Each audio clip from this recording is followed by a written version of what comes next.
Dans son amour infini, nous sommes là afin de proclamer la grandeur de celui qui est Dieu. Reçois l'honneur, la puissance et la majesté, car aucun homme ne semblable à toi. Le roi des gloires, notre Seigneur, le Tout-Puissant, le Maître qui nous garde à chaque instant. Nous sommes là encore, Seigneur, afin de proclamer la grandeur de celui qui est éternel, d'éternité à l'éternité. Permets que ta grâce, Seigneur Jésus, puisse encore nous environner parce que tu es celui qui nous garde fidèlement entre tes mains. Bénis tout un chacun de nous pour la seule gloire de ton nom, en ton nom Jésus-Christ, que nous avons ainsi prié. Amen. Que le Dieu de gloire vous bénisse, vous tous qui êtes réunis encore ce soir. Aujourd'hui, c'est le 1er novembre. Nous croyons que c'est encore une grâce, le 1er novembre 2020. Une date que le Seigneur nous donne encore une fois de plus cette opportunité de venir partager avec vous la parole de Dieu parce que le roi des gloires nous aime tellement. La meilleure des choses que Jésus peut faire à ses enfants, c'est de leur donner la sémence, de leur donner la parole de Dieu. Donc, shalom, shalom à tous ceux qui sont en tout cas réunis tout autour de cette nourriture que nous allons en continuer, ou soit cet enseignement, que nous allons encore apprendre davantage. Que Dieu bénisse ceux qui sont là. Alors, comme vous le savez, nous sommes en train de parler sur un thème très important, de l'animal à l'homme spirituel. Donc, nous sommes là pour que de bien-aimés comprennent que pour aller au ciel, tu dois être un homme spirituel.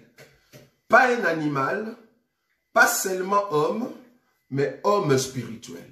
C'est très important. C'est au niveau de la spiritualité avec le Seigneur Jésus que tu peux voir celui qui est la lumière. Car la Bible dit, c'est par ta lumière que nous voyons la lumière.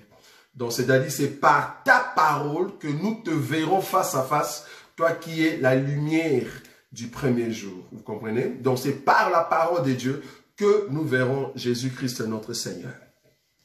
Alors, nous allons directement continuer pour ne pas perdre du temps par des lectures. Je vais directement prendre un passage qui va nous aider parce que le dimanche passé, pour ceux qui étaient avec nous, vous avez compris que nous avons commencé à aborder au fait le parti du corps, hein, pour vous montrer au fait que je vous ai expliqué que le miracle, parce qu'on était en train de parler sur le miracle de Jésus-Christ, les mystères ou la révélation des miracles de Jésus-Christ. Nous avons dit que tout ce que Jésus a fait comme miracle, l'explication de ces choses n'est rien d'autre que Jésus était en train de créer Ève ou de créer Adam, si vous voulez. Parce que là, nous allons prendre Adam comme étant la femme de Dieu. Mais si nous prenons Ève comme étant la femme d'Adam. Ça va? Donc, on peut dire Ève, on peut dire Adam. Donc, si j'ai dit Dieu était en train de créer Adam, alors tous ces miracles que Jésus était en train de faire, Jésus ou Dieu était en train de redresser, de reformer, n'est-ce pas, Adam ou soit Ève, donc l'Église. Alors, là, nous avons commencé par dire que tout ce que Jésus a fait comme miracle au niveau de la tête, comme vous allez comprendre aujourd'hui, ce que nous allons faire, c'est vraiment aider à la fin de cet enseignement, parce que je ne vais pas vous prendre beaucoup de temps, parce qu'après juste quelques temps, je veux essayer de dire un mot pour tous ceux qui sont confinés. Qu'est-ce qui se passe dans le monde? Parce qu'un homme de Dieu doit avoir des yeux, afin d'expliquer au peuple quelle est la chose que Dieu est en train de préparer. Parce que c'est très important. Donc nous voulons quand même dire un mot en ce qui concerne le coronavirus qui vient de réapparaître avec une vitesse extraordinaire. Qu'est-ce qui se prépare et quelles sont les mesures que nous avons prises et quelles sont les mesures que vous devez prendre? C'est très important. Donc, comment est-ce que vous devez vous protéger? Comment est-ce que vous devez comprendre cette deuxième vague qui est en train de frapper encore très fort que la première vague? Donc, je vais quand même prendre un temps, juste ici, peut-être 10 ou 15 minutes, de parler là-dessus sur cette deuxième vague qui est en train de massacrer encore une fois de plus et que beaucoup de pays commencent déjà à entrer dans des confinements, entre autres la Belgique, la France et d'autres pays aussi. C'est très important. Donc, c'est là-bas que nous allons terminer. Mais laissez quand même que je puisse donner en quelques minutes ce que j'avais prévu aujourd'hui.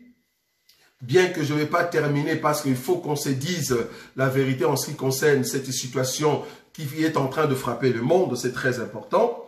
Alors, nous allons prendre une écriture. Je suis dans le livre de Psaume.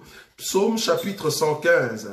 Psaume chapitre 115. Nous sommes en train d'expliquer le miracle de Jésus. Jésus a fait de miracles. Jésus a ouvert les yeux de ceux qui étaient aveugles. Jésus a ouvert les oreilles de ceux qui étaient de sourds. Jésus a guéri des muets. Nous l'avons expliqué le dimanche passé pour ceux qui aimeraient, n'est-ce pas, avoir cet enseignement. Ben, veuillez juste voir notre enseignement de la fois passée. Alors, aujourd'hui, nous allons continuer. Donc, là, maintenant, je suis au niveau de la poitrine. Je vous avais dit qu'au niveau de la tête, nous avons les yeux, nous avons les oreilles, le nez, et puis la bouche. J'ai expliqué les dents, j'ai expliqué la langue. Maintenant, je suis au niveau de la poitrine. Je suis en train d'expliquer le mystère des miracles de Jésus. C'est très important. Donc, je vais d'abord prendre une écriture avant de continuer. Psaume chapitre 115. Nous l'avons lu la fois passée. Psaume chapitre 115. Je vais prendre une écriture. Je prends le verset 2. Psaume 115, le verset 2. Pourquoi les nations diraient-elles, où donc est leur Dieu? Notre Dieu est au ciel. Il fait tout ce qu'il veut. Leurs idoles sont de l'argent et de l'or. Elles sont l'ouvrage de la main des hommes. Elles ont une bouche et ne parlent point. On l'avait déjà expliqué. Elles ont des yeux et ne voient point. Elles ont des oreilles et n'entendent point. Elles ont un nez et ne sentent point. Elles ont de mains et ne touchent point. De pieds et ne marchent point. Elles ne produisent aucun son dans leur gosier. Voilà, donc nous allons prendre maintenant cette partie, deuxième partie de cette écriture que nous avons pris la fois passée. Nous voulons maintenant expliquer le main, parce que Jésus a quand même guéri ceux qui étaient des estropiés. Estropié, c'est quelqu'un qui a un problème au niveau de la main. Jésus a guéri des boiteux. C'était physique, cette guérison, ces miracles, c'était physique. Mais dans la révélation, Dieu, Jésus, était en train de reformer, ou de donner encore la forme à nouveau à la femme qu'on appelle Ève ou Église, ou soit à Adam.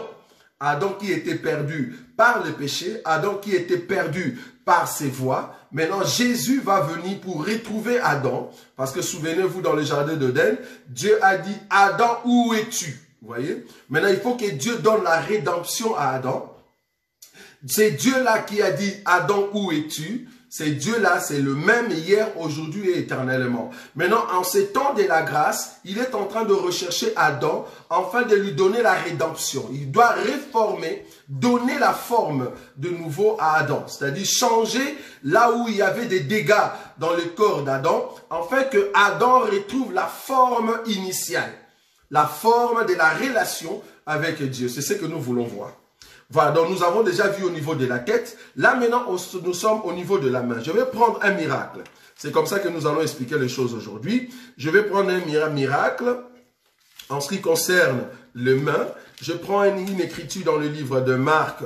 Marc chapitre. Je suis dans le livre de Marc chapitre 3. Marc chapitre 3. Quand Jésus était en train de guérir les estropiés, c'est quoi le secret ou la révélation qui résidait à l'intérieur? Marc chapitre 3. Parce que l'écriture de psaume que je vous ai donnée, je vous ai dit que les mains, hein, là-bas, on a dit que ces idoles avaient de mains, mais ils ne touchent pas. Donc la Bible reconnaît que les mains ont été créées pour toucher. Quand on dit toucher, c'est-à-dire faire de l'œuvre ou service. Ça va? C'est très important. Donc, je vais prendre une écriture dans le livre de Marc. Marc chapitre 3, le premier verset, et je descends. Marc 3, le premier verset, je lis rapidement. Jésus entra de nouveau dans la synagogue. Il s'est trouvé un homme qui avait la main sèche. Suivez-nous très bien. Donc, nous sommes en train d'expliquer Ève, ou soit Adam, mais qui a un problème au niveau de la main. Maintenant, Jésus va guérir un homme au niveau de la main. Nous avons dit que ces miracles, en fait, expliquent que Dieu, Jésus, va maintenant rétablir, va donner la forme, une nouvelle forme à la main d'Adam qui était perdue dans le jardin d'Éden. Est-ce que vous voyez cela? Maintenant, ici, la Bible dit, Jésus entra de nouveau dans la synagogue. Il s'y trouvait un homme qui avait la main sèche. Donc, c'est-à-dire, sa main était devenue sèche. Sa main, il ne pouvait plus toucher.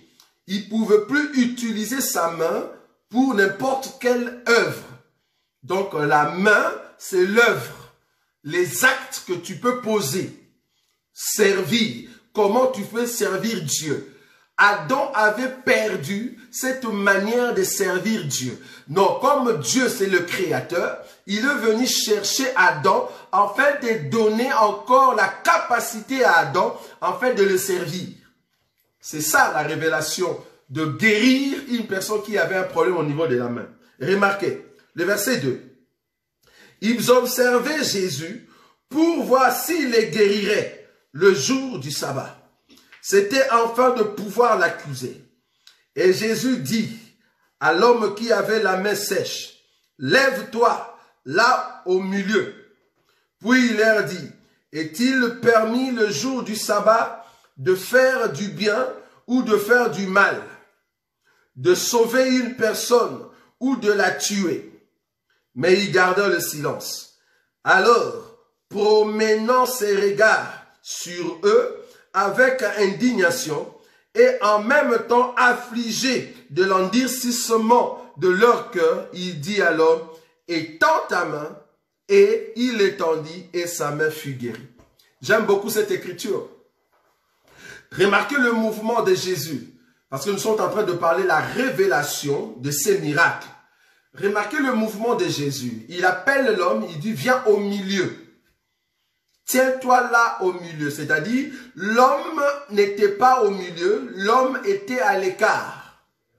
Parce qu'il faut comprendre que dans les jardins d'Éden, quand nous disons jardin d'Éden, là où il y avait des arbres, dans cet évangile, c'est vrai, c'était des arbres quand Dieu avait créé le troisième jour, mais dans cet évangile, nous disons que ces arbres-là représentent des hommes. Pourquoi nous disons cela? Il y a un miracle au niveau des yeux que Jésus a fait à un homme. Cet homme ne voyait pas bien. Alors Jésus va le toucher, il a mis de la boue et Jésus lui a dit d'aller laver ses yeux. Et cet homme, quand il a lavé ses yeux, il a regardé, il dit, je vois des hommes comme des arbres. Et après, il fallait faire maintenant un deuxième mouvement. Et c'est là-bas qu'il y a eu maintenant, cet homme a vu clair. Ça veut dire deuxième toucher. Et nous disons que le premier toucher ou la première toucher, c'est au fait quand Dieu est venu pour toucher Israël. Mais cependant, Israël n'a pas vu Dieu dans la dimension du 6e jour. Il a vu les hommes dans la dimension du 3e jour. Mais pour bien voir par rapport au miracle que Dieu a fait, tu dois voir les hommes dans la dimension du 6e jour. Là, tu vois dans la perfection. C'est-à-dire, pour voir un arbre comme étant un homme, tu dois avoir le deuxième toucher de Dieu. Or, pour que Dieu puisse le toucher 2 fois, tu ne peux que être sa femme. C'est l'Église qui a bénéficié de cette grâce de bien voir. Donc, nous avons bénéficié de cette grâce. Mais Israël, aujourd'hui, n'a pas encore cette grâce. Adam, qui était encore dans l'ancienne vie, cet Adam ne pouvait pas voir au 3e jour. Fallait que cet Adam vienne exactement le 6e jour pour qu'il sorte de la terre. Et c'est ainsi qu'on l'a appelé un être vivant. Vous voyez, c'est au 6e jour. C'est comme ça que nous expliquons les choses. Alors, ici, cet homme qui a vu 2 hommes comme étant des arbres, dont nous avons compris que dans les jardins d'Éden, les arbres qui étaient là dans la révélation expliquent que ce sont des hommes. C'est le peuple qui entourait au fait, qui remplissait, pardon, la terre.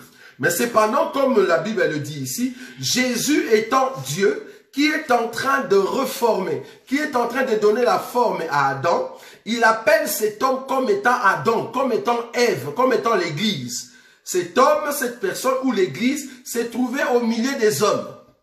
Au milieu des hommes, mais l'Église était malade. L'Église avait la main sèche.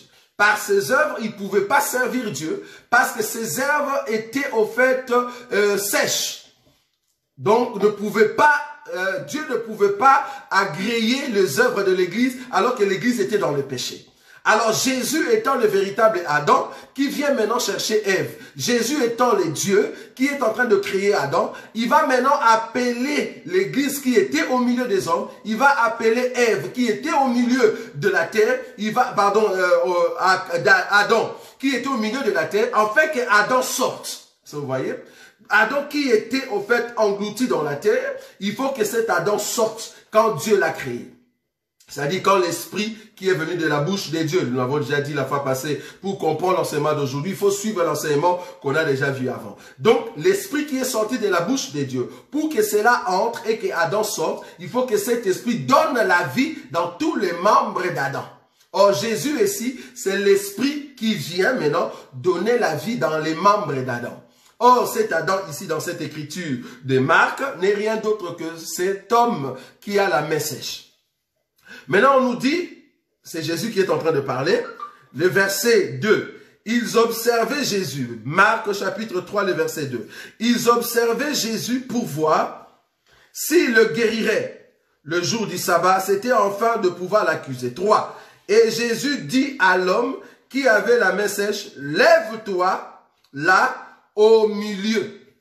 C'est ce que je voulais toucher ici. Donc cet homme était au milieu des hommes, mais on l'amène maintenant au milieu, au centre. Là, ça nous montre déjà, avant que la guérison arrive, Dieu doit choisir son peuple afin de l'amener au centre de toutes choses. C'est-à-dire, tu ne peux pas être à côté, tu dois venir au centre de ta vie. En d'autres termes, tu dois abandonner tout ce que les gens disaient de toi, tu dois maintenant venir au centre face Jésus. Vous voyez? Parce que quand les gens parlaient de toi, quand tu étais encore au milieu de gens, les gens se moquaient. Mais quand tu viens devant Jésus, c'est là-bas qu'il y a un miracle qui s'opère, qui est en train de se préparer pour toi. Mais remarquez le mouvement de Jésus. C'est ce que j'aime beaucoup ici. Le mouvement de Jésus, le verset 4. Puis il leur dit, il est permis le jour du sabbat de faire du bien ou de faire du mal, de sauver une personne ou de le tuer. Mais ils gardèrent le silence. 5. Alors, promenant ses regards, j'aime ça, promenant ses regards sur eux avec indignation et en même temps affligés de l'endurcissement de leur cœur. Donc, tous ces gens-là n'y croyaient pas. Tous ces gens-là n'avaient pas, au fait, cette confiance que Jésus pouvait faire quelque chose. Pour eux, même s'il te guérit, nous allons l'accuser. Donc, c'était déjà quelque chose qu'il s'est préparé au cas où Jésus guérissait cet homme et ils vont l'accuser. C'est ça le mouvement du monde. Le mouvement du monde ne veut pas que toi tu changes. C'est là-bas que je viens. Je vous ai dit que cet enseignement, c'est un enseignement qui est au fait des exhortations parce qu'on doit faire des bons, monter et descendre. Donc comprenez qu'il n'y a aucun homme sur la terre qui va aimer ton changement. Il n'y a aucun homme qui va s'associer pour dire gloire à Dieu parce que tu as complètement changé. Si ce n'est que tes frères et tes sœurs en Christ. Parce que vous avez la même sémence. Mais les gens du monde, ils vont être là, ils ne s'attendent pas que tu dois être guéri. Mais il n'y a que Jésus qui est la seule personne qui sonde le cœur et le rein. Il a déjà compris que le monde ne va pas nous aimer. Ton changement a dérangé beaucoup d'hommes. Ton changement en Christ et Jésus a dérangé même ta famille. Il y a même beaucoup qui ne croyaient pas que tu allais recevoir cette grâce de la part de Dieu. Il y a même beaucoup qui s'attendaient que tu dois rester dans cet état-là. Ces hommes-là étaient là, ils avaient déjà condamné cet homme dans leur pensée parce qu'ils ne voulaient pas que cet homme reçoive la guérison. Vous voyez? Mais Jésus, qui est notre époux, il nous a mis au milieu pour qu'il nous donne un miracle. Maintenant, le Seigneur a regardé leur cœur. Il a vu qu'il y avait de l'endurcissement, c'est-à-dire des cœurs de pierre. Un cœur vraiment mauvais qui ne veut pas que tu changes. Vous voyez? Mais il n'y avait que Jésus qui avait ce cœur-là, en fait d'apporter une guérison à la vie de cet homme. C'est ce que Jésus a fait dans ta vie. C'est ce que Jésus a ramené. Jésus a enlevé, parce qu'il faut comprendre, la main sèche, la main qui ne peut pas servir, c'est la main d'un animal. Parce qu'un animal ne peut pas te servir la nourriture. Vous voyez? Cet homme, c'était un animal. Il avait un problème, il ne peut pas servir. Il ne peut pas œuvrer. Et il était mis dehors parce que c'est un animal. Or, Jésus est venu pour ôter la nature de l'animal, pour te donner maintenant de la nature de l'homme considéré. C'est là-bas que nous venons. Il n'y a que Jésus qui nous a considérés. Il n'y a que Jésus qui a ôté le côté animal pour nous donner le côté spirituel. Les hommes n'aiment pas ça. Les hommes veulent te voir toujours dans cet état-là, dans cet état d'animal, pour que toi et eux, vous puissiez aller en enfer. Vous voyez? Mais Jésus, il a regardé tous ces gens. Il a vu que c'était des gens endurcis dans leur cœur. Parce qu'ils ne veulent pas que tu puisses réussir. Mais regardez Jésus, ce qu'il a dit. Je suis en train de répéter cette écriture juste pour te montrer que les œuvres que tu es en train de faire maintenant, tous les services que tu es en train de rendre pour le Seigneur, comprends que ces services-là, beaucoup d'hommes n'aiment pas. Le fait de servir Dieu, de craindre Dieu, de respecter la parole de Dieu, plus tu es en train d'œuvrer dans l'œuvre du Seigneur, il y a beaucoup d'hommes qui n'aiment pas. Ils voulaient que tu puisses te coucher avec ta main sèche. Mais quand ils ont vu qu'un miracle est venu dans ta vie, et que tu commences maintenant à servir Dieu, il y a une sorte de haine qui est entrée dans leur cœur. Parce que la main, ce sont les œuvres. Mais tu avais la main sèche. Il n'y a que Jésus qui a permis que tu puisses lui servir. Vous voyez? Jésus voulait que tu reviennes pour que tu sers le Seigneur. Mais les hommes qui sont tout autour de toi ne veulent pas que tu puisses exceller. C'est pour cela, il faut jamais, alors jamais, attendre à ce que les hommes puissent t'applaudir. Il n'y a aucun homme qui va t'applaudir, bien-aimé. Sur la terre, oublie tout ce que tu fais de bien. Attends-toi entre toi et le Seigneur. Il n'y a que Jésus qui peut être dans ton camp. Les hommes sont endurcis. Ils n'aiment pas que tu puisses aller de l'avant. Ils n'aiment pas que tu puisses exceller. Ils sont fiers quand ils voient que ta main est sèche. Mais quand il y a un miracle, ils élèvent la voix. Qu'est-ce que tu crois? Pourquoi tu es comme ça? Pourquoi tu aimes le Seigneur? Il n'y a que toi, donc il n'y a pas d'autre personne, vous voyez? Mais quand tu étais pécheur, ça leur arrangeait. Ils étaient des amis avec toi. Mais depuis que tu as rencontré le Seigneur et que ta main n'est plus sèche, ta main est devenue une main vivifiante, depuis que tu sers le Seigneur, tous ces gens-là ont fui. Ils commencent à calomnier, ils commencent à dire des mal de toi. Pourquoi? Parce que ta main a reçu le miracle. Tes œuvres maintenant, c'est pour Jésus. Tu peux encore œuvrer dans la maison du Seigneur. Vous voyez? Mais ils pensaient que tu étais fini. Ils pensaient que tu ne pouvais plus te relever. Mais gloire soit rendue à Jésus, car aucun homme ne peut dire non là où Jésus a dit oui. Parce qu'il n'y a que le Seigneur qui peut te conduire pour que tu puisses atteindre les buts. Ce ne sont pas des hommes. C'est pour cela qu'il ne faut pas attendre que les hommes puissent t'applaudir. Il n'y a aucun homme qui va t'applaudir si ce n'est que Jésus et ses enfants. En tout cas, moi je serais fier.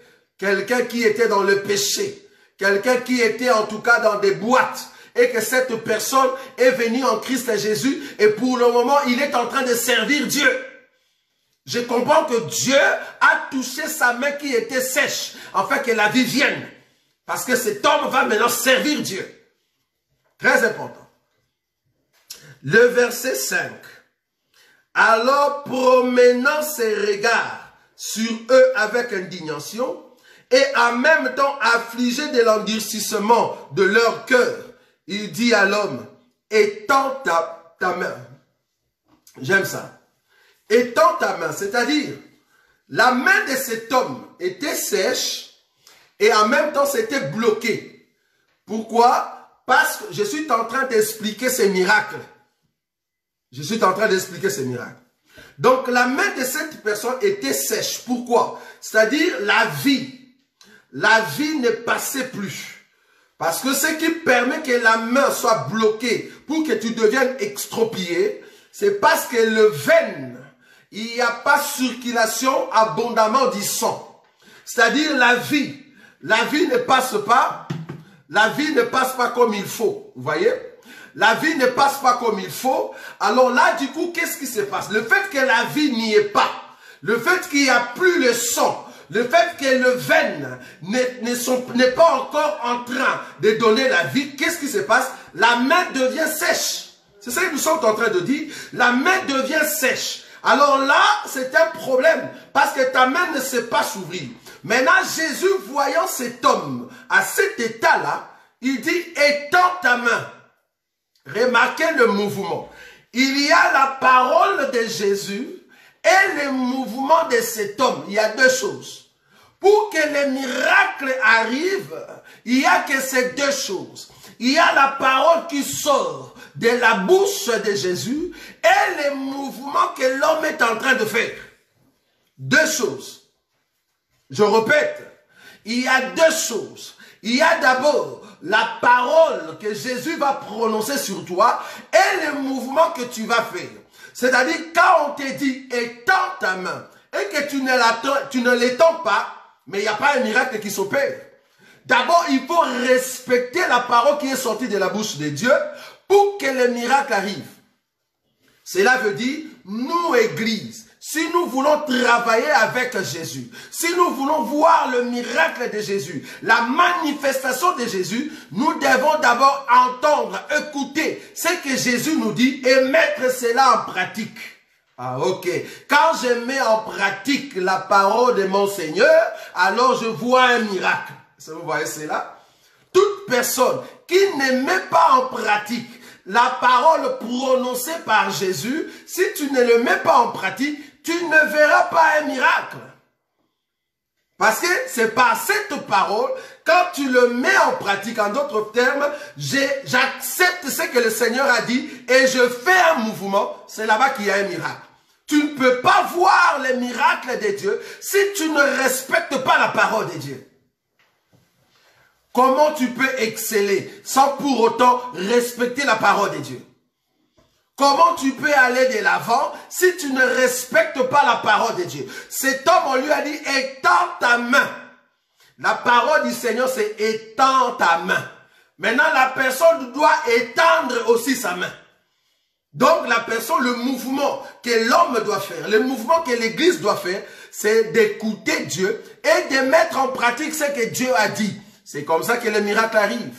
Vous voyez. Donc, si nous sommes en train de servir Dieu, si nous servons Dieu véritablement, nous devons en écouter Dieu et mettre en pratique la parole de Dieu. C'est comme ça que nous verrons le miracle de Dieu. Le miracle vient après l'obéissance. J'aime ça. Le miracle vient après l'obéissance. Si tu obéis à la voix de l'Éternel, c'est comme ça que tu verras le miracle. Si seulement tu veux un miracle. C'est très important. Dans la Bible dit le verset 5, deuxième partie, il dit à l'homme, étends ta main. Et la Bible dit, il étendit. Voilà. Donc cet homme doit faire aussi le mouvement, bien que Jésus a dit. La parole de Dieu est déjà là. L'enseignement est déjà là. Mais si toi, tu ne le mets pas en pratique, bien que tu l'écoutes, mais tu ne le mets pas en pratique, comment tu veux avoir le miracle de Dieu dans tout ce que tu fais? Tu ne verras pas le miracle de Dieu, bien que tu écoutes la parole de Dieu. Tu seras comme tous ces chrétiens qui viennent dans l'église. Ils ont des grosses têtes parce qu'ils ont beaucoup écouté. Mais tout ce qu'ils ont écouté, ils ne le mettent pas en pratique pour que la grande partie de la connaissance descende sur leur corps. Vous voyez? On doit écouter Dieu et mettre en pratique ce que Dieu nous a dit. Très important. On est dans des exhortations. Alors, ça c'était la main. Je dis que la main ici, Jésus était en train de dire à Ève, Jésus était en train de dire à Adam, voilà, je te reforme pour que tes œuvres deviennent encore mûrissantes. C'est-à-dire pour que tes œuvres aient encore la vie. Parce que l'homme avait perdu comment servir Dieu. Maintenant, Dieu veut que cet homme revienne à les servir. Sa main était devenue sèche. La main d'Adam, la main de Ève, la main de l'Église. Parce que nous étions encore dans le monde. Mais Dieu nous a d'abord enlevés dans le monde. C'est ce que j'ai dit tout à l'heure. L'homme était au milieu des hommes. Jésus lui a dit de quitter là-bas et de venir au milieu face à Jésus. C'est très important. Donc, on doit d'abord quitter les hommes, quitter le monde, venir face à Jésus et écouter ce que Jésus dit et faire ce que Jésus nous dit. C'est-à-dire mettre en pratique la parole de Dieu. C'est comme ça que nous verrons le miracle. Je vais prendre une autre écriture pour les pieds. Je suis en train d'expliquer le miracle de Jésus par rapport à l'église. Donc, c'est-à-dire, c'est en fait le rétablissement, le redressement de l'église. Je vais prendre une écriture. Luc chapitre 7. Luc chapitre 7. Luc chapitre 7 pour expliquer les boiteux. Luc chapitre 7. Je prends le verset 22. Luc 7, 22. C'est un passage que vous connaissez. Je peux commencer à partir du verset 21. À l'heure même, c'est-à-dire quand les disciples de Jean étaient venus pour voir Jésus et on lui a posé la question, Jean nous a envoyé pour te demander, est-ce que devons-nous attendre un autre ou vraiment c'est toi? Ça va? Et la Bible dit, à l'heure même, Jésus guérit plusieurs personnes de maladies, d'infirmités et d'esprits malins. Et il rendit la vue à plusieurs aveugles. Donc je répète le verset 21. À l'heure même, Jésus guérit plusieurs personnes de maladies, d'infirmités et d'esprits malins. Et il rendit la vue à plusieurs aveugles. 22. Et il leur répondit, allez rapporter à Jean ce que vous avez vu et entendu. Les aveugles voient, les boiteux marchent, les lépreux sont purifiés, le sourd entend, le mort ressuscite, la bonne nouvelle est annoncée aux pauvres. J'ai pris cette écriture, j'ai pris cette écriture pour te montrer que les boiteux, ce sont ceux qui ont la difficulté de marcher. Un boiteux, c'est une personne qui a un problème de la marche. Donc, il ne peut pas avancer, il ne peut pas aller de l'avant. Pourquoi? Parce qu'il y a un pied ou un membre au niveau de ses pieds qui ne fonctionne pas bien. Du coup, la marche n'est pas juste. Voire même l'équilibre n'est pas juste.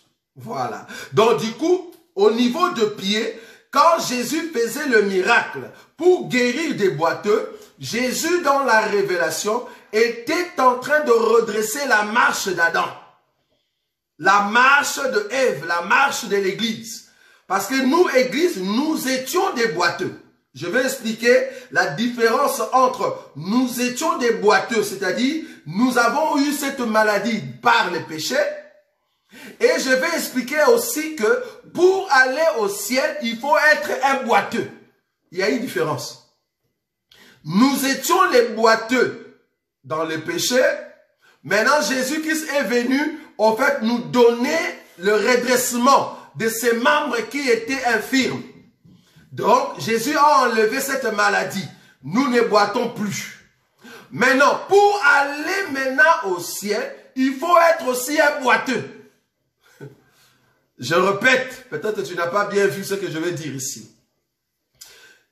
Dieu qui est en train de redresser Adam, qui est en train de redresser Ève, qui est en train de redresser l'Église, nous étions des boiteux. Cet Adam-là était boiteux. C'est-à-dire, le péché nous avait enlevés, nous avait endommagés. Nous étions des infirmes par le péché. Maintenant, quand le Seigneur Jésus est venu avec sa parole dans la révélation, il nous a redressés pour que nous puissions retrouver nos membres. Très important. Pour que nous puissions retrouver nos membres. Là, nous avons quitté l'état du péché pour entrer maintenant et suivre Jésus. Maintenant, quand tu es en train de suivre Jésus, parce que Jésus a redressé tes pieds, mais pour entrer dans son royaume, tu dois être aussi un boiteux. Je vais l'expliquer. Donc, tu étais boiteux, Jésus t'a donné la force de retrouver tes membres, mais pour entrer dans le royaume des cieux, tu dois être aussi un boiteux. C'est-à-dire un estropié. Je vais l'expliquer.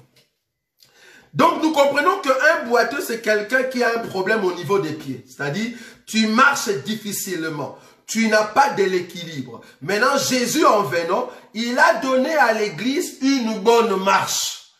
Parce que nous avions perdu la marche. Maintenant, cette marche est progressive. Maintenant, suivez-moi bien. La marche en question est progressive. C'est ce que nous appelons la vie de la sanctification. Je vous avais dit, je veux être sur terre et je vais monter.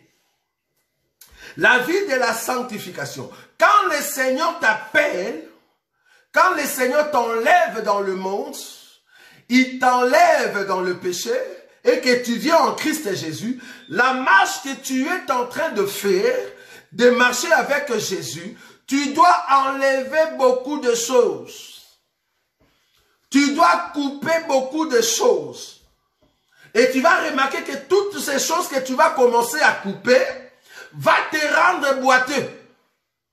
Et ce n'est que quand tu seras boiteux, alors tu peux aller au ciel. Bon, peut-être tu ne vois pas là où je suis. Je fais la différence entre un boiteux dans le péché et un boiteux en Christ Jésus. Parce que nous sommes de boiteux en Christ Jésus. Notre emboîtement doit encore s'empirer pour que nous soyons vraiment reconnus comme boiteux. Et c'est comme ça que nous pouvons aller au ciel. Pourquoi je dis ça? Je vais prendre une écriture. Je suis dans le livre, remarquez, Marc chapitre 9. Marc chapitre 9. C'est une écriture que tu connais, que nous allons voir ensemble. Remarquez cette écriture. Marc chapitre 9, je prends le verset 42 et 43. Et après, je vais maintenant expliquer une écriture rapidement dans les livres de Luc chapitre 14. Remarquez, Marc chapitre 9, le verset 43 jusqu'à 46. Mais je commence à partir du verset 42. Mais si quelqu'un scandalisait un de ceux petits qui croit, il voudrait mieux pour lui qu'on lui mette au cou une grosse meule de moulin et qu'on le jette dans la mer. Le verset 43. Si ta main est pour toi une occasion de chute, coupe-la. Mieux vaut pour toi entrer manchot dans la vie, que d'avoir les deux mains et d'aller dans la Guéhenne, dans le feu qui ne s'éteint point. 45. Si ton pied est pour toi une occasion de chute, coupe-le. Mieux vaut pour toi entrer boiteux, vous voyez, mieux vaut pour toi entrer boiteux dans la vie que d'avoir les deux pieds et d'être jeté dans la Guéhenne, dans le feu qui ne s'éteint point. Qu'est-ce que je vais dire par rapport à cette écriture? Nous savons l'explication que nous donnons dans cet évangile, que cette écriture, ça parlait d'Israël. Hein, parce que le pied droit ou la main gauche, pardon, la main droite ou l'œil droit, ça parlait d'Israël qui marchait avec la loi de Dieu. Israël qui marchait avec la loi de Dieu, c'est-à-dire la main, ce sont les œuvres de la loi, les pieds, c'est la marche de la loi, l'œil, c'est la parole de la loi. Israël qui avait tout ce qui était du côté droit, c'est-à-dire la loi, parce que la droite, c'est la force, c'est-à-dire la loi. Jésus va venir, il dit à Israël que vous devez ôter tout ce qui est du côté droit. En d'autres termes, l'œil droit, la main droite, les pieds droits. Si vous ôtez cela, alors marchez maintenant avec l'autre. C'est-à-dire du côté gauche. Gauche, c'est la faiblesse. Or, Dieu, qui était dans la loi l'homme fort, mais il est venu maintenant comme l'homme faible, c'est-à-dire du côté gauche. Jésus est venu comme du côté faible, du côté gauche. Si vous acceptez l'enseignement du côté gauche, c'est-à-dire l'œil gauche, si vous restez avec l'œil gauche, la main gauche, les pieds gauche, c'est avec cet œil-là que vous allez entrer dans le ciel au lieu d'écouter les deux. C'est-à-dire, et la loi et la grâce, vous gardez ça ensemble et vous ne savez pas comment, où aller. C'est comme ça que vous allez rater. Donc, Jésus était en train de dire à Israël, ne prenez pas au fait la loi pour le mélanger avec la grâce. Écoutez ce que la grâce est en train de vous dire, parce que la grâce, c'est la partie gauche. La grâce vient avec la faiblesse. Or, gauche, c'est la faiblesse. Ça va? Ça, nous connaissons. Mais ce n'est pas dans cette position que je suis. Ici, je suis dans la position de prendre cette écriture. La main, si tu ne le coupes pas, au fait, tu ne peux pas entrer, mieux vaut entrer avec une main dans la vie que d'entrer avec les deux mains, alors que l'autre main, c'est une occasion de chute. Voilà, c'est là-bas que je suis. Donc je les prends sur terre. Ok.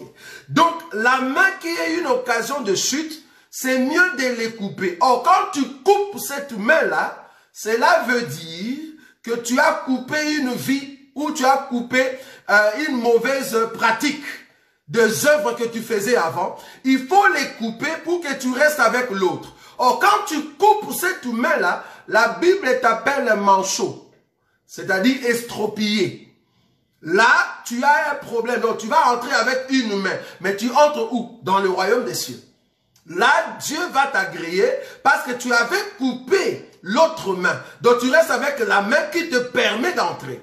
Si tu coupes le pied qui te dérangeait, c'est-à-dire la marche que tu avais avant, la marche que tu suivais, tu allais dans des boîtes, la marche que tu avais quelque part, si tu l'enlèves et que tu veux marcher comme Jésus, tu veux avoir l'équilibre en Christ et Jésus, la Bible t'appelle boiteux, mais tu vas entrer dans la vie. Remarquez bien l'écriture. Donc un boiteux ici va entrer dans la vie qu'une personne qui a deux pieds.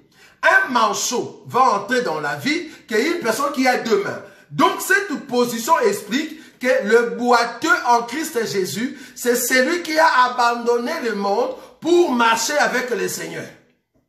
C'est là-bas qu'on viendra te chercher comme étant un boiteux pour entrer dans la vie, entrer dans le royaume.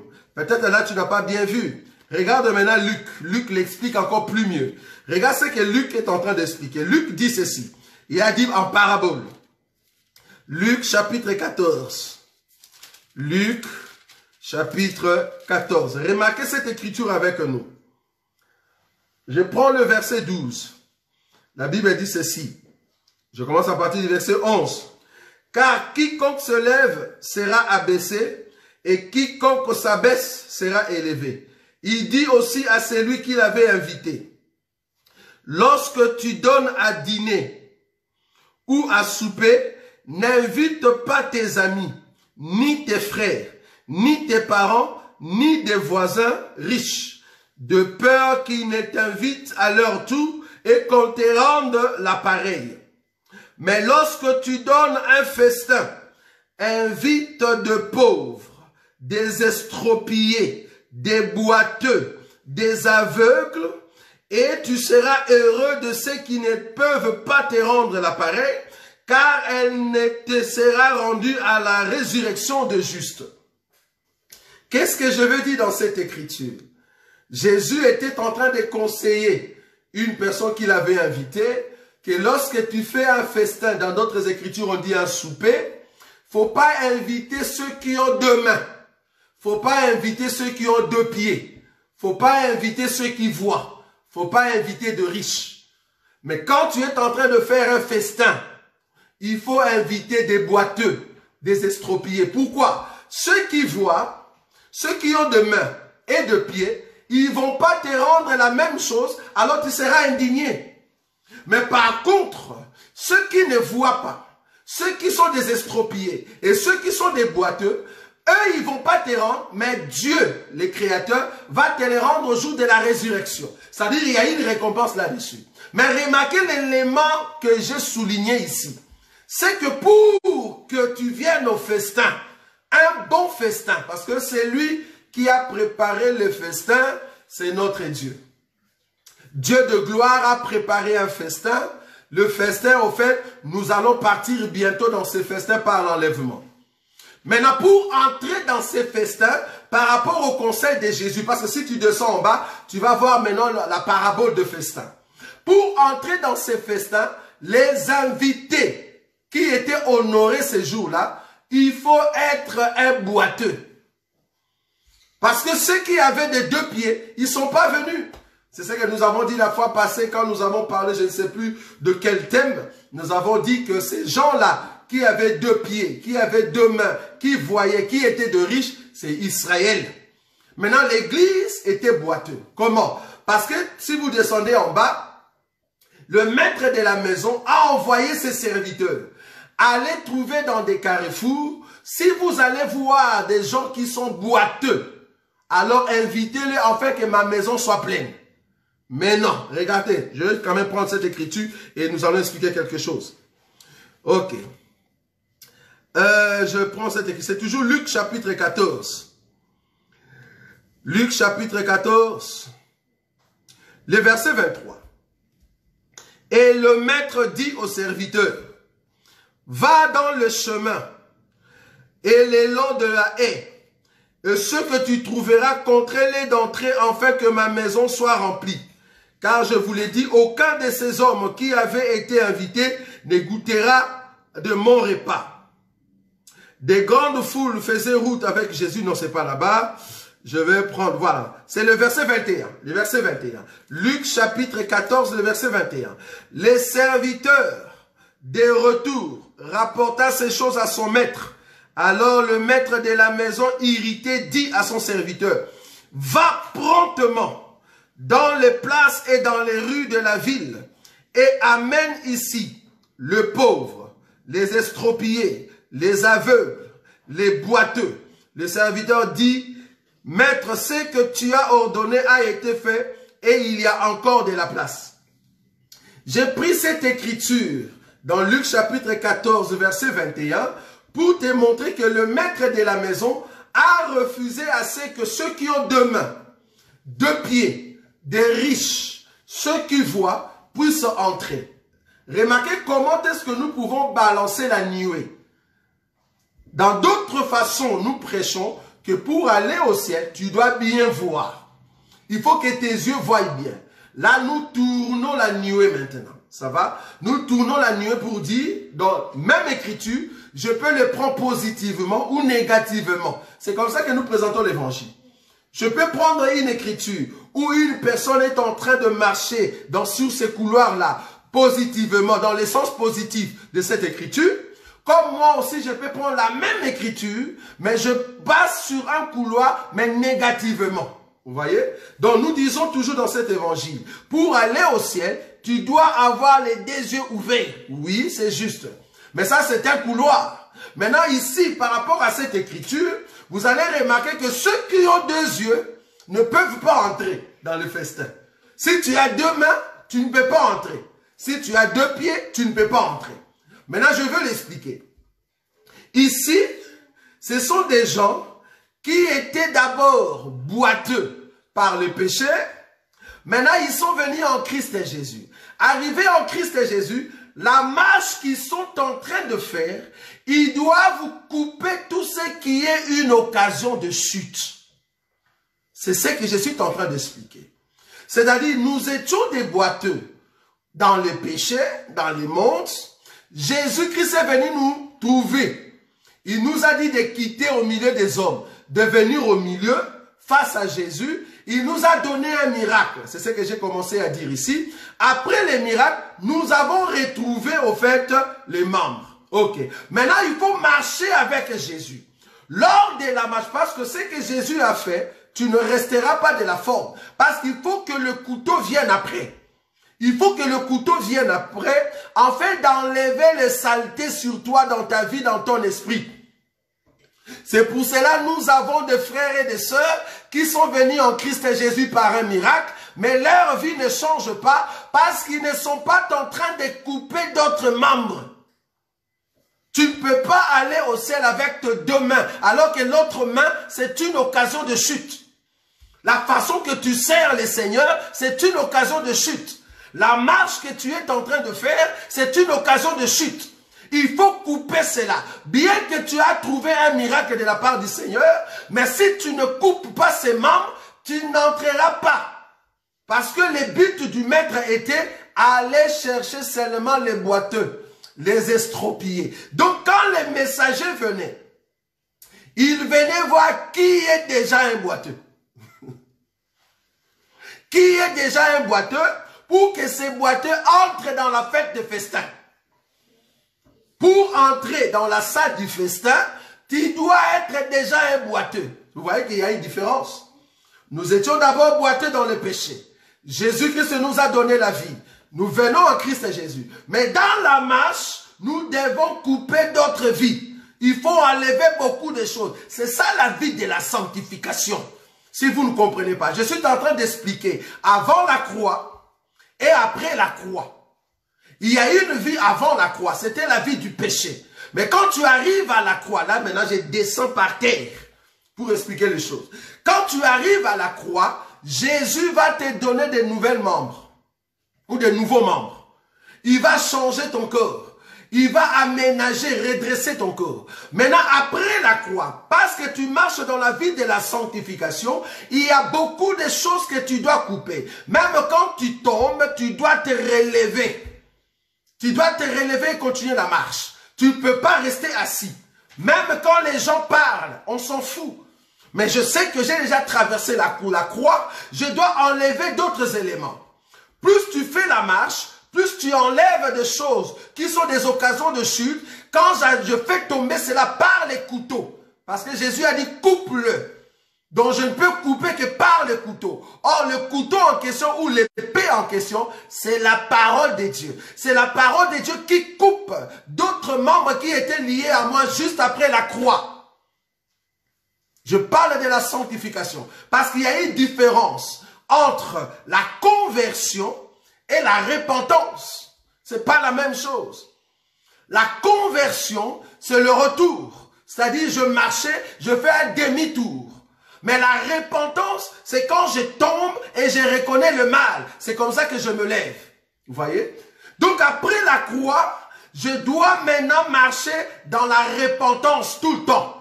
Quand je tombe, je me repens. Et je continue la marche, j'abandonne ces membres-là. J'abandonne cette vie-là. C'est comme ça que je vais aller voir le Seigneur. Donc, plus je suis en train de couper les occasions de chute, je deviens un boiteux. Je deviens un estropié. Un estropié, c'est quelqu'un qui n'a pas la main. Donc, je coupe cette main, je reste avec une main. J'ai enlevé la vie qui était liée à moi. C'est dans la marche de la sanctification que nous sommes en train d'enlever les occasions de chute. Pour que nous deviennons des boiteux, nous deviennons des estropiés. C'est comme ça qu'on va nous agréer pour entrer dans la fête. J'ai fait la différence, si tu ne nous as pas suivis, le boiteux avant la croix et le boiteux après la croix.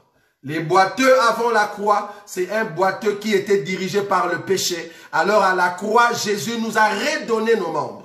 Maintenant, quand tu marches avec Jésus après la croix, il faut que tu puisses enlever beaucoup de vies qui étaient liées en toi. Et c'est comme ça que tu vas parfaire ta vie. Chaque jour, tu marches avec le Seigneur. Tu es en train de devenir petit à petit dans la perfection. Or, la perfection, c'est être boiteux. La perfection, c'est être boiteux, couper les membres du corps qui me dérangeaient pour que j'entre avec un membre pour voir le Seigneur, c'est-à-dire entrer dans la vie. Donc c'est ça, au fait, ce que j'avais à nous dire. Parce que le but ici était de faire la différence entre un boiteux avant la croix et un boiteux après la croix. Parce qu'après la croix, les boiteux en question, c'est un boiteux en Christ et Jésus. Pas un boiteux dans le péché, mais un boiteux en Christ et Jésus. Alors, je vais quand même prendre un élément pour que tu aies encore une idée exacte de ces choses. Remarquez. Parce que ces gens qui sont des boiteux en Christ Jésus ou des boiteux après la croix, cela explique cette écriture. Matthieu chapitre 19. C'est là-bas que nous allons essayer de clôturer pour aujourd'hui. Matthieu chapitre 19, je prends le verset 12. Remarquez les boiteux. Parce qu'il faut comprendre que nous avons trois sortes de boiteux.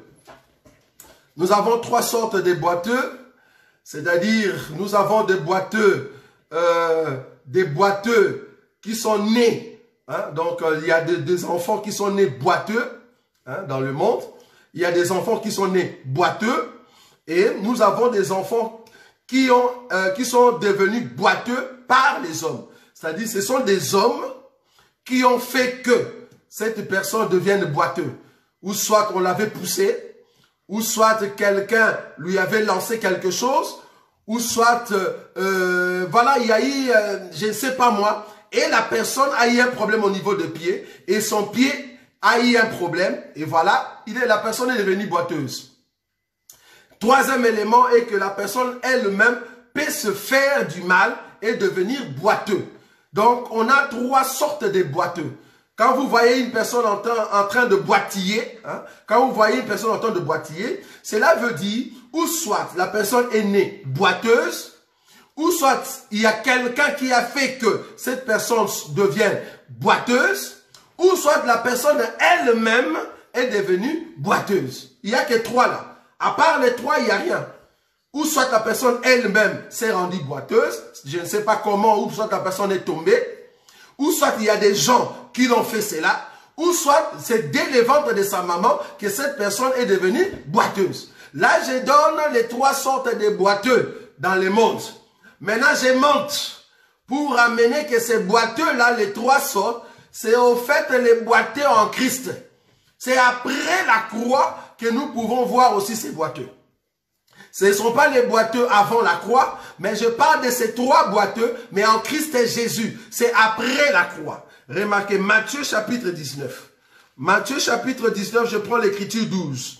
La Bible dit ceci. Car il y a des eunuques. Ici maintenant, pas des eunuques. Moi, je parle des boiteux. Car il y a des eunuques qui les sont dès les ventres de leur mère. Il y a qui les sont devenus par les hommes. Et il y en a qui se sont rendus eux-mêmes eunuques à cause du royaume des cieux. Que celui qui peut comprendre, comprenne. Ce n'est pas tout le monde qui comprend cette écriture. Maintenant, nous allons les comprendre par rapport aux boiteux. Il y a des eunuques qui les sont dès les ventres de leur mère. Il y a d'autres qui le sont devenus par les hommes. Et il y a d'autres qui sont venus eunuques par eux-mêmes. C'est ce que je vous ai expliqué ici. Or, Jésus va conclure pour dire, tous les trois, c'est pour le royaume des cieux. Même si tu es né eunuque, même si tu es devenu par les hommes, même si toi-même tu te fais eunuque, c'est pour le royaume des cieux. Or, pour entrer dans le royaume des cieux, il faut passer d'abord la croix. Or, si tu passes la croix, il faut que soit tu es né boiteux, là je parle de Jérémie. Jérémie est né boiteux. Quand je parle de boiteux ici, ou soit il a un problème au niveau de pied, je n'ai pas dit physique. J'ai bien dit ici, je monte. Donc je n'ai pas dit physique. Je suis en train de parler boiteux comme étant une personne, depuis le ventre de sa mère, Dieu l'a déjà mise à part. Là, je parle de Jérémie physique. Ça, vous voyez? Donc, Dieu l'a déjà mise à part. Donc, Jérémie, c'était un boiteux. Dieu a enlevé déjà tout ce qui peut l'empêcher pour devenir prophète. Maintenant, il y a d'autres qui les sont devenus par les hommes. Donc, eunuques par les hommes. Là, j'ai dit maintenant, ce sont des boiteux qui sont devenus boiteux à cause des hommes. Là, je suis en train de parler pour ceux qui écoutent la parole de Dieu par les billets des ministres. Quand les ministres prêchent, toi, tu es en train de te sanctifier. Quand les ministres parlent, prêchent la parole de Dieu, tu es en train de couper beaucoup de membres sur toi. Tu es en train de devenir boiteux par les billets des hommes. C'est ce que je suis en train de dire. Donc les ministres ont prêché, je suis en train d'enlever les membres, donc je deviens boiteux par les billets des hommes. Mais Jérémie, qui était un prophète, que Dieu a choisi dès le ventre de sa mère, là nous parlons de ceux qui sont boiteux dès le ventre de leur mère. Mais toi et moi, nous sommes devenus boiteux en écoutant la parole de Dieu par les billets des ministres. En fait, que quand on prêche la parole de Dieu, je suis en train d'enlever beaucoup de choses, de faire tomber ce qui est le péché, de faire tomber une vie qui ne respecte pas la parole de Dieu, de faire ôter tout ce qui ne respecte pas l'enseignement. J'enlève cette manière de servir qui n'est pas en train d'élever notre Seigneur Jésus. Vous voyez? Là, je coupe tout ce qui est occasion de chute, mais par les billets de l'enseignement qui sortent de la bouche des ministres. Ça, ce sont des boiteux qui sont devenus boiteux par les billets des hommes. Maintenant, les boiteux qui sont devenus par les billets d'eux-mêmes, c'est qui? Ce sont toutes ces personnes que vous leur avez enseigné la parole de Dieu, mais ils n'ont pas accepté cette parole, mais par des circonstances. Les circonstances de la vie. Il a rencontré une circonstance de la vie que Dieu a permis que cette personne passe par cette souffrance et la personne elle-même accepte le Seigneur Jésus, enlève une vie telle, enlève une vie de péché, enlève une vie qui l'accablait. Ça, c'est Dieu lui-même qui a travaillé dans la vie de cette personne et la personne a enlevé cette partie qui l'accablait. Vous voyez? C'est une personne qui est boiteuse, non pas par les billets des hommes, non pas depuis le ventre de sa mère, mais par elle-même. Parce que la personne a rencontré dans sa vie des choses qui l'ont permis, en fait, de changer sa vie.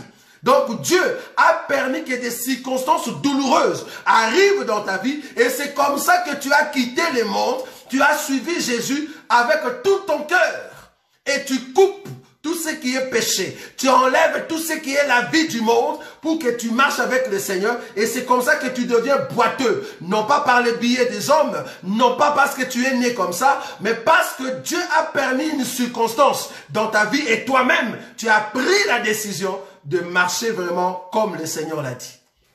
Là, tu es boiteux par toi-même, mais il y a d'autres qui sont boiteux par les billets des ministres comme nous autres. Il y a d'autres aussi qui sont boiteux dès le ventre de leur mère, comme de Jérémie. Voilà un peu ce qu'on pouvait partager aujourd'hui. Si vous avez des questions, vous pouvez toujours nous les envoyer. Prochainement, nous allons commencer maintenant le caractéristique, n'est-ce pas? Les caractéristiques de l'animal et les caractéristiques de l'homme spirituel. Parce que nous allons toucher un enseignement très profond le dimanche prochain, où soit nous allons toucher un chapitre qui va au fait vous bouleverser. Le thème de ce chapitre, c'est toujours dans cet enseignement, hein, parce que nous parlons des caractéristiques de l'animal. Alors dans ces caractéristiques de l'animal, nous allons parler sur les mystères de la punaise de lit. Les dimanches prochains, nous allons parler sur les mystères de la punaise de lit. Et ça se trouve dans la Bible et ça tu n'as pas vu. Mais nous, comme nous avons des yeux pour voir, parce que nous voulons parler sur les caractéristiques de l'animal, le premier animal que nous allons prendre, c'est la punaise de lit. Vous allez voir. Parce que si tu ne connais pas punaise de lit, pour ceux qui viennent du Congo, Brazzaville, du Congo, Kinshasa, en Angola, punaise de lit veut dire Kintsekwa. En lingala, c'est Kintsekwa. Voilà, nous allons parler sur Mabomba Mia Kintsekwa. Donc, le mystère caché de la punaise de lit. C'est profond. C'est là-bas que vous allez comprendre comment est-ce que l'animal agit. Le côté animal agit. Vous voyez? Donc, si vous n'avez jamais vu les mots Kintsekwa dans la Bible, nous allons vous montrer cela. Ça se trouve dans la Bible. Alors, les mystères de Kintsekwa, nous allons parler ça le dimanche. C'est-à-dire le mystère de la punaise de lit. C'est très important. Donc, ne manquez pas ces grands enseignements. Ça va choquer beaucoup, ça c'est sûr. Mais du moins, c'est la vérité. Si tu as encore un animal, ça va te choquer. C'est pour cela qu'il faut quitter l'étape de l'animal pour devenir, au fait, homme spirituel. Ne demeurez pas animal, ne demeurez pas dans cette attitude de la punaise de lit, sinon tu ne verras pas le ciel, tu ne verras pas Jésus. Il faut quitter cette vie de la punaise de lit et c'est comme ça que Jésus va vous ramener très rapidement dans le ciel. Donc, ne manquez pas cet enseignement dimanche prochain.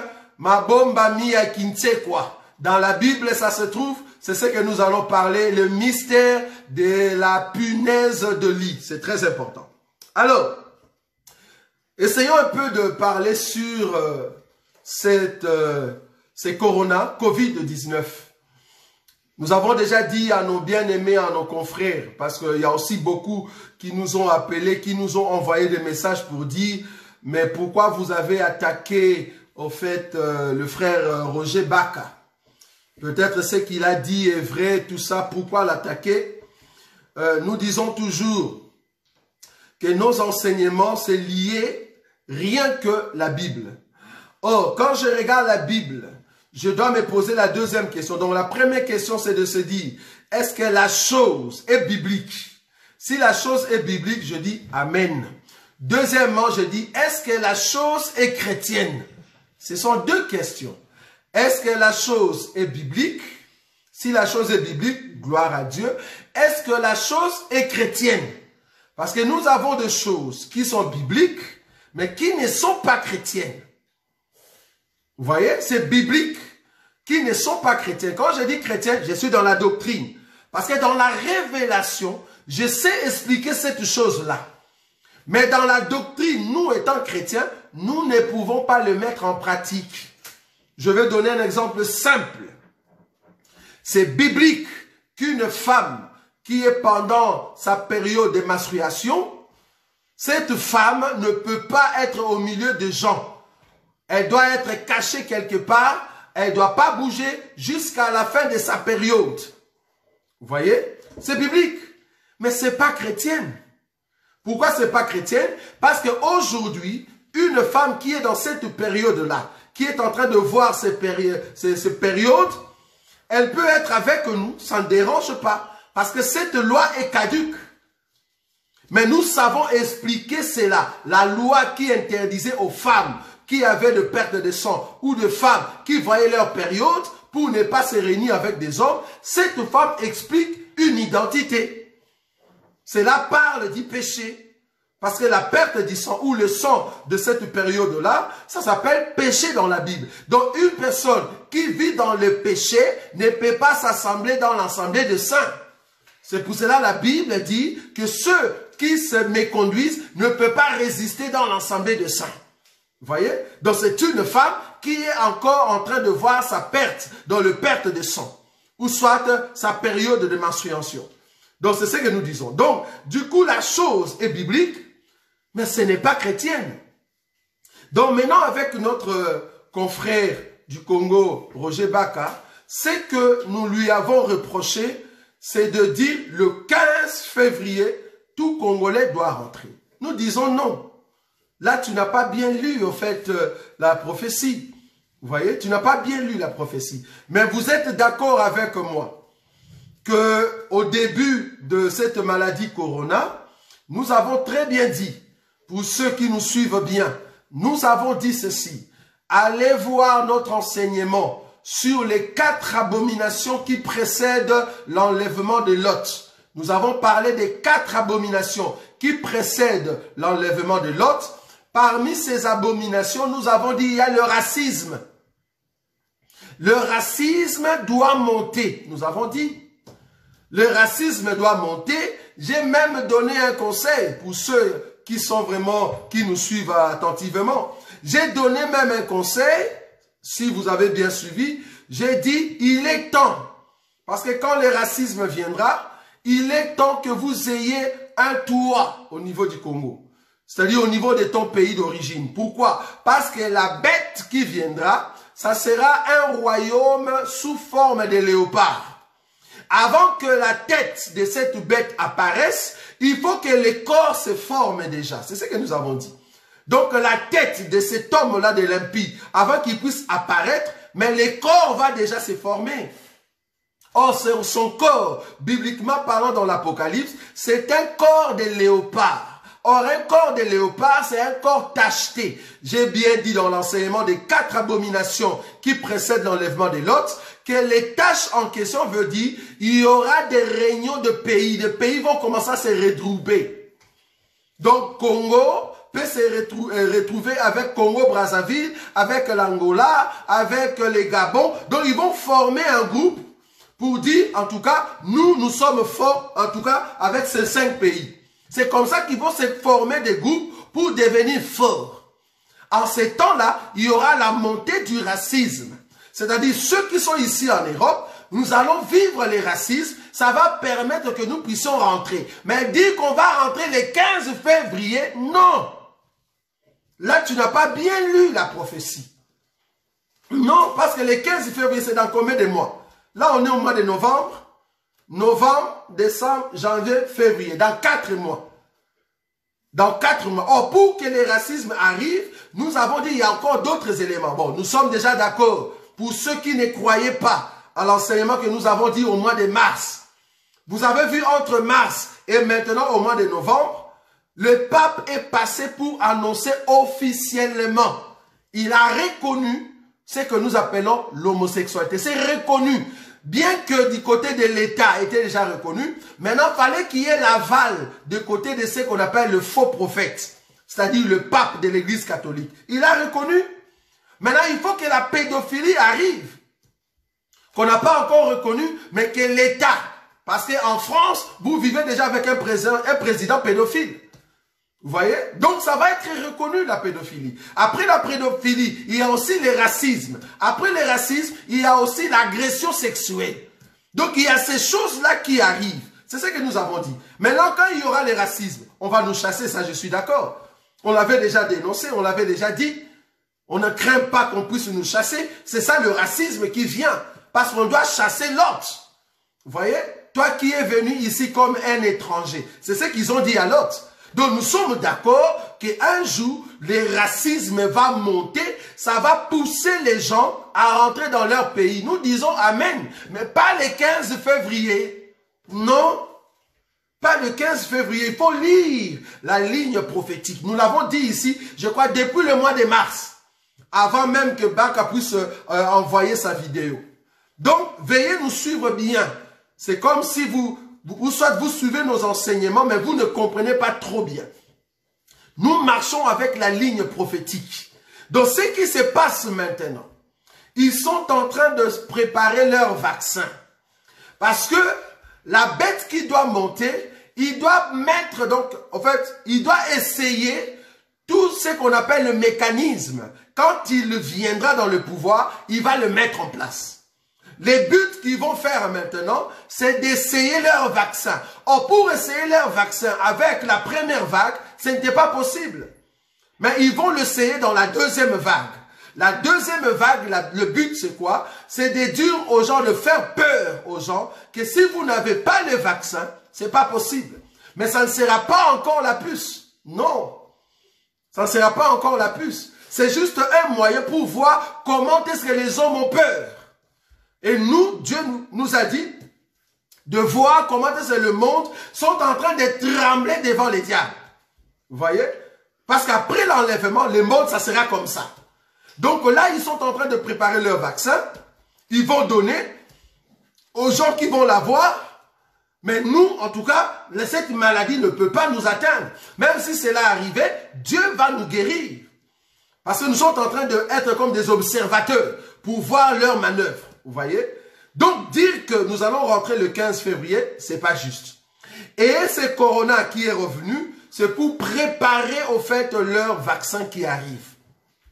J'ai même vu des vidéos de gens qui nous disent « Ah non, les églises et bâtiments, faut pas aller dans l'église et bâtiments, il faut pas vous réunir, Dieu va châtier au fait des pasteurs. » J'ai vu beaucoup de vidéos, donc il y en a tellement beaucoup de prophètes qui sont sortis.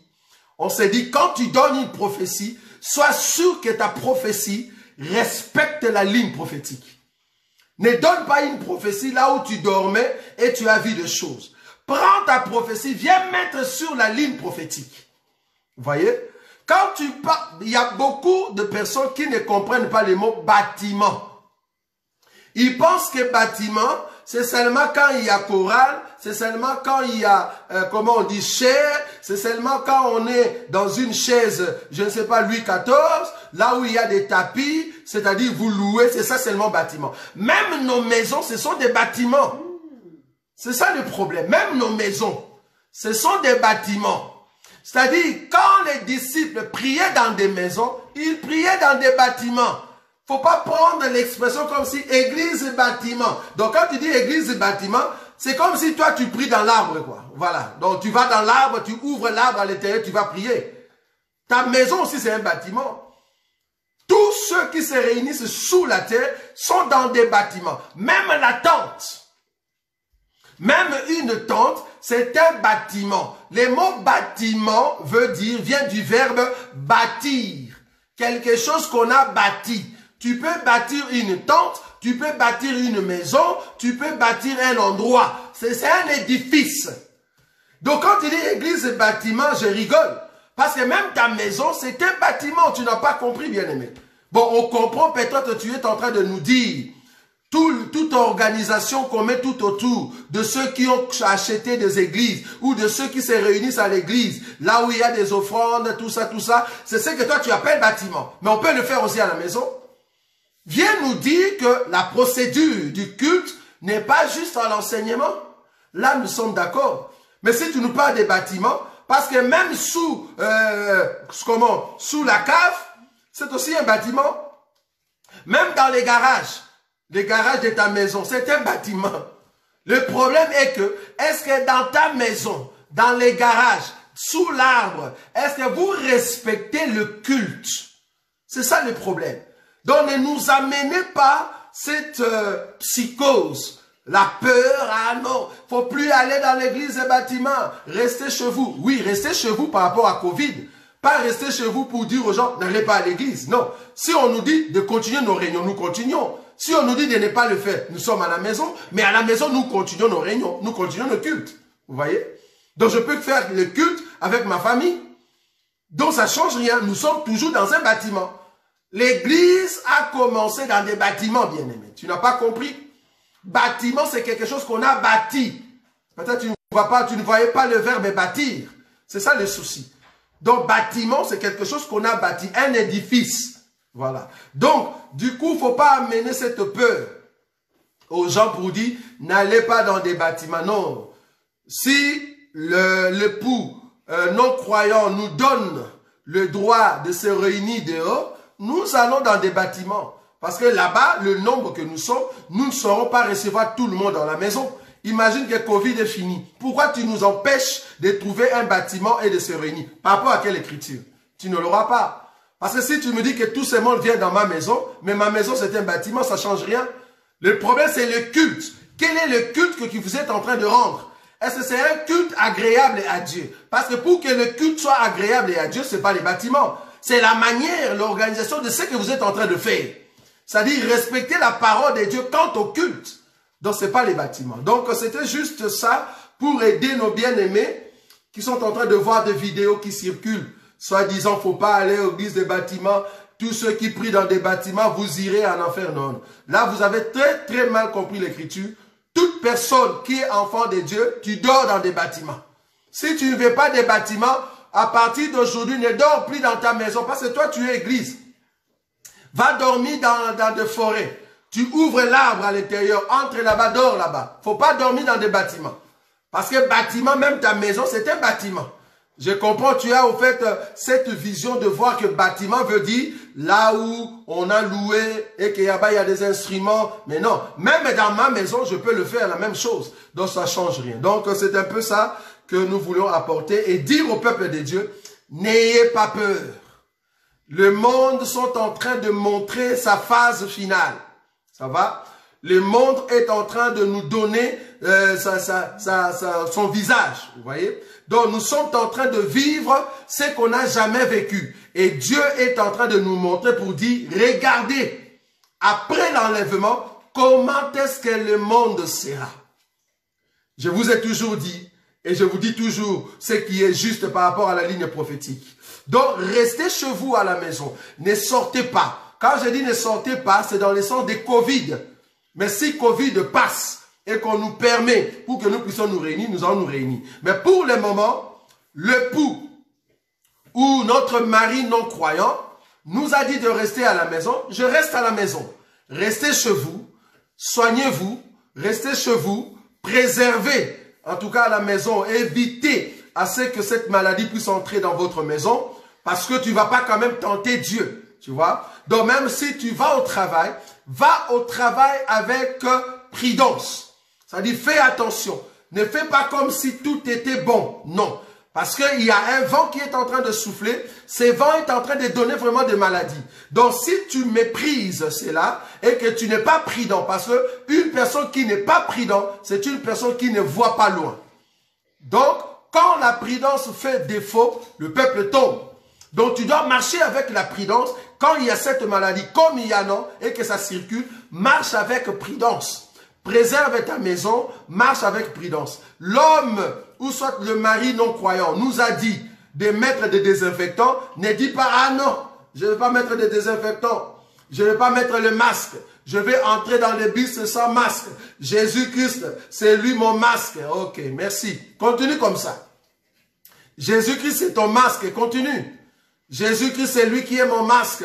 Même devant un malade qui a le Covid. Jésus-Christ, c'est mon masque. Continue. On va venir t'enterrer rapidement. Tu vas précipiter pour aller facilement sous la terre. Tu vois? On t'a dit d'être prudent. L'homme qu'on appelle le mari non croyant t'a dit de mettre les masques. Respecte. Tu es une femme soumise qui respecte son mari. Quand je dis mari ici, c'est ton autorité. L'autorité te dit de mettre le masque dans des bus, mais le respecte. Quand tu ne respectes pas, alors tu vas tomber dans le piège de l'ennemi. C'est très important. Mets les désinfectants, reste à la maison, ne sors pas inutilement. Respecte cette loi, c'est très important. Mais quand l'ennemi nous dira, venez au fait adorer la statue, ah, là nous disons non. Je ne peux pas adorer le statut que tu as élevé. Vous voyez, ça c'est autre chose. Mais ici, il est en train de nous préserver. Donc il ne fait pas du tort. Non, il est en train de nous préserver. Mais s'il nous dit d'aller adorer un autre Dieu, nous allons dire non. Mais si le mari non croyant te préserve, c'est comme si le mari te dit, il y a la pluie aujourd'hui, ne sors pas parce qu'on n'a pas de parapluie. Tu restes à la maison. Tu restes à la maison. Donc c'est une, au fait, prudence que nous sommes en train de donner au peuple de Dieu. Restez à la maison, ne sortez pas inutilement, parce que cette maladie est en train de faire encore rage. Et ils sont même capables, je vous dis, même capables de commencer à aider pour que cette maladie commence à tuer beaucoup de gens. Pourquoi? Pour amener la peur. Mais nous, on n'a pas peur. Pour juste amener la peur, en fait, que vous puissiez accepter les vaccins. Mais nous n'allons pas l'accepter. Parce que c'est un vaccin, c'est pas ça qui va nous guérir. Parce que la guérison, c'est Jésus. Mais je me préserve, du moins, mais je ne prends pas leur vaccin. Parce que leur vaccin, c'est vraiment un test pour voir comment ils vont procéder quand leur bête sera là. Vous voyez? Donc, du coup, préservez-vous, gardez-vous purs, gardez vos enfants, vos prochains purs dans la présence de Dieu. Et c'est comme ça que le Seigneur va aussi apporter un regard favorable sur vous. Donc, voilà les conseils qu'on peut donner. On l'a donné au début du mois de mars, pardon, mois d'avril, quand ce Covid avait commencé. Nous le donnons encore parce qu'il y a beaucoup d'entre vous qui sont confinés à la maison. Il est très bien qu'un homme de Dieu voie ce qui arrive parce que c'est une grâce d'avoir des hommes de Dieu qui ont des yeux pour voir, d'avoir des frères et des sœurs en Christ que Dieu a donné la grâce de voir les choses en avance et c'est comme ça que le peuple marche dans l'assurance. Donc nous venons juste vous dire, voilà ce qui arrive, voilà ce qui va se passer. Vous à essayer de vous comporter de telle manière. Donc, c'est très important. Donc, ce que vous allez faire, c'est vraiment de vous préserver. Voilà. Donc, c'était votre frère, le frère Roger Bouleli. Nous allons nous rencontrer, en tout cas, ce lundi. Il y a nos bien-aimés de France qui sont aussi confinés. Donc, nous espérons que nous allons commencer à travailler ensemble avec eux. Donc, ce lundi, nous serons en ligne, c'est-à-dire par nos prières avec notre frère Ntimba. Le mercredi, nous serons encore en ligne par notre prière avec notre frère Timba. Le jeudi, il se pourrait que nous ayons encore des bien-aimés qui vont passer pour expliquer la parole de Dieu, pourquoi pas. C'est vendredi, nous serons encore là dans Biyemba Yemba pour essayer de corriger encore une chanson que beaucoup ne comprennent pas, qu'on ne peut pas chanter Jésus avec des émotions, avec la culture du Congo. Non, il faut chanter Jésus avec la culture du ciel. C'est très important. Je ne peux pas chanter Jésus avec des paroles, langage, manière du Congo. Non, je dois chanter Jésus avec les manières, les langages du ciel. C'est comme ça que le Seigneur écoute. Dieu n'écoute aucune langue sur la terre, si ce n'est que la langue qui vient du ciel. Si tu n'as pas ces langages-là du ciel, Dieu n'écoute pas ta prière ni ta chanson. C'est ce que nous allons voir ce vendredi, donc ne manquez pas. Et le dimanche prochain, nous serons ici pour voir un thème très important, les mystères de la punaise de lit. Mabomba miya kinsekwa. Nous verrons ça ce dimanche, donc ne manquez pas. Que Dieu vous bénisse. Bonne soirée à tout le monde. À bientôt demain lundi à partir de 21h. Merci beaucoup.